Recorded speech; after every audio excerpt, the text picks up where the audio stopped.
ಅಧ್ಯಾಯ 27 ಗುರುಗಳು ಅವಶ್ಯಕ. ಗುರುಗಳು ಅಗತ್ಯವಿಲ್ಲ ಎಂದು ಈಗಾಗಲೇ ಹೇಳಿದಂತೆ ಎಲ್ಲವನ್ನೂ ಪುಸ್ತಕಗಳಿಂದ ಕಲಿಯಬಹುದು ಎಂದು ಭಾವಿಸಬಾರದು. ರಹಸ್ಯಶಾಸ್ತ್ರಗಳು ಅವಶ್ಯಕ.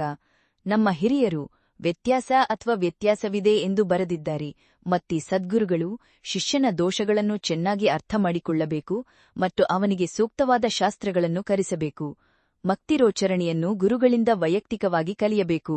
ಉಚ್ಚಾರಣೆ ತಪ್ಪಾಗಿದ್ದರೆ ವಿಷಯಗಳು ತಪ್ಪಾಗಬಹುದು.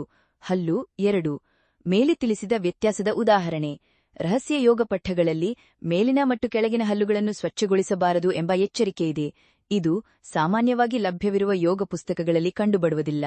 ಅನೇಕ ಜನರು ಇದನ್ನು ತಿಳಿಯದೆ ಪುಸ್ತಕಗಳನ್ನು ಓದುತ್ತಾರೆ ಮತ್ತು ಹಲ್ಲುಗಳನ್ನು ಕಡಿಯುವಾಗ ಯೋಗವನ್ನು ಅಭ್ಯಾಸ ಮಾಡುತ್ತಾರೆ, ಮತ್ತು ಹಾನಿ ಬಂದಾಗ ಅವರು ಅದನ್ನು ಅಲ್ಲಿಯೇ ಬಿಟ್ಟುಬಿಡುತ್ತಾರೆ.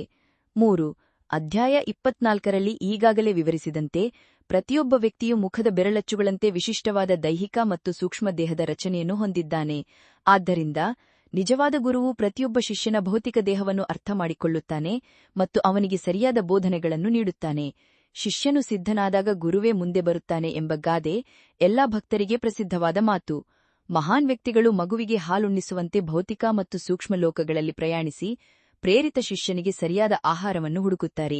ಉದಾಹರಣೆಗೆ, ಎಂ.ಎ. ಆಕ್ಸನ್ ಅವರ ಸ್ಪಿರಿಟ್ ಟೀಚಿಂಗ್ಸ್ ಪುಸ್ತಕದಲ್ಲಿ ಸೂಕ್ಷ್ಮ ಜಗತ್ತಿನಲ್ಲಿ ಪ್ರಯಾಣಿಸುವ ಸರ್ವೋಚ್ಚ ಗುರು ಚಕ್ರವರ್ತಿ ಆ ಪುಸ್ತಕದ ಲೇಖಕರಿಗೆ ಹೆಚ್ಚಿನ ಪ್ರಯತ್ನದಿಂದ ಹೇಗೆ ಕಲಿಸಿದರು ಎಂಬುದನ್ನು ನಾವು ನೋಡಬಹುದು.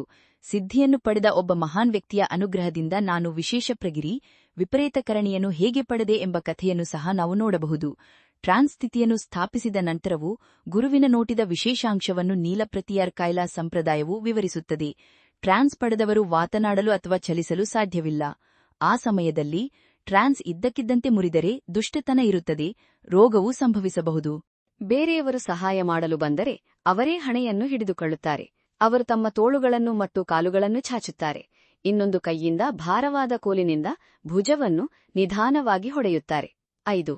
ಗುರು ಪ್ರಭಾವದ ಉದಾಹರಣೆಯನ್ನು ನನಗೆ 1928ರಲ್ಲಿ ನೀಡಬಹುದು. ಶಿಮ್ಲಾದ ಬಳಿಯ ಸೋಲ್ನಲ್ಲಿ ಶೋಗಿ ಮಹಾರಾಜ ಎಂಬ ಮಹಾನ್ ವ್ಯಕ್ತಿಯ ದರ್ಶನ ಪಡೆದಿದ್ದೆ. ನನ್ನ ಮನಸ್ಸಿನಲ್ಲಿ ಯಾವುದೋ ರೀತಿಯ ಯೋಗಾಭ್ಯಾಸವನ್ನು ಅರ್ಥಮಾಡಿಕೊಳ್ಳುವ ಉದ್ದೇಶದಿಂದ ನಾನು ಹೋಗಿದ್ದೆ. ಎಂದಿನಂತೆ ಅವರು ನನ್ನನ್ನು ಹೋಗಿ ಹೋಗಿ ಎಂದು ಕೇಳಿದರು. ನಾನು ಅಲ್ಲಿ ಭಕ್ತಿಯಿಂದ ಪೂಜಿಸುತ್ತಾ ನಿಂತಿದ್ದನ್ನು ನೋಡಿ ಅವರು ನನ್ನ ವಿನಂತಿಯನ್ನು ಅರ್ಥಮಾಡಿಕೊಂಡರು ಮತ್ತು ಅವರ ಸ್ವಂತ ದೇಹದಿಂದ ಸ್ವಲ್ಪ ಬಾಷ್ಪವನ್ನು ನನಗೆ ನೀಡಿದರು. ಈ ಪ್ರಸಾದದಿಂದ ನಿಮ್ಮ ವಿನಂತಿಯು ಈಡೇರುತ್ತದೆ ಎಂದು ಅವರು ಹೇಳಿದರು. ಅತೃಪ್ತವಾದ ವಿಷಯವನ್ನು ಪೆಟ್ಟಿಗೆಯಲ್ಲಿ ಇಡಲು ನಾನು ಮರೆತಿದ್ದೆ. 1 ವರ್ಷದ ನಂತರ ನಾನು ಬೇರೆ ಪಟ್ಟಣಕ್ಕೆ ಹೋದಾಗ ಪೆಟ್ಟಿಗೆಯಲ್ಲಿ ಸ್ವಲ್ಪ ಪ್ರಸಾದವನ್ನು ನೋಡಿದೆ ಮತ್ತು ನನ್ನ ಹಣೆಯ ಮೇಲೆ ಸ್ವಲ್ಪ ಹಾಕಿಕೊಂಡೆ. ಅದ್ಭುತ!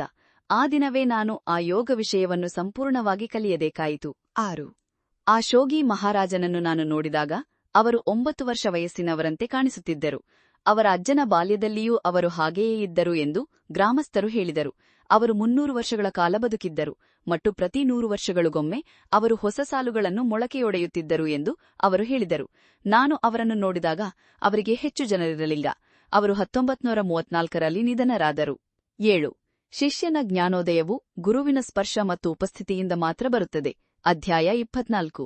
ಅದು ಶ್ರೀ ದಕ್ಷಿಣಾಮೂರ್ತಿಯ ಮೌನ ಪ್ರಭಾವದ ಸ್ವರೂಪ. ರಹಸ್ಯ ಗ್ರಂಥಗಳಲ್ಲಿ ಶಿಷ್ಯನಿಗೆ ತಕ್ಷಣ ಜ್ಞಾನವನ್ನು ನೀಡುವ, ನಾಡಿಯನ್ನು ಸ್ಪರ್ಶಿಸುವ, ಕಲಿಸುವ, ಗಮನಿಸುವ ತಂತ್ರಗಳನ್ನು ಉಲ್ಲೇಖಿಸಲಾಗಿದೆ.